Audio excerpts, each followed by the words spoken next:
Il-Kunsill tal-Assoċjazzjoni Maltija tal-Futbol l-MFA ddeċidiet li l-kampjonat Premier jiġi terminat. Dan wara li avviż legali dwar l-għeluq tal-faċilitajiet sportivi minħabba l-imxija għadu fis-seħħ.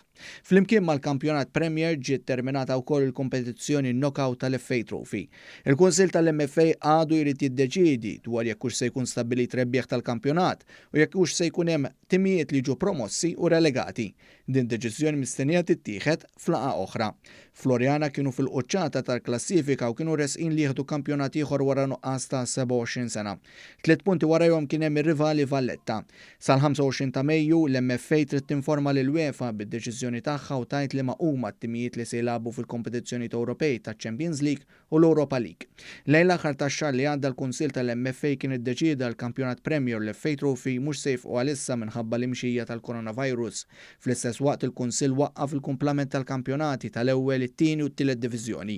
L-istess deċiżjoni applikat ukoll għal Football Founders, dak tan-nisa, tal-Youth League u tal-Futsal.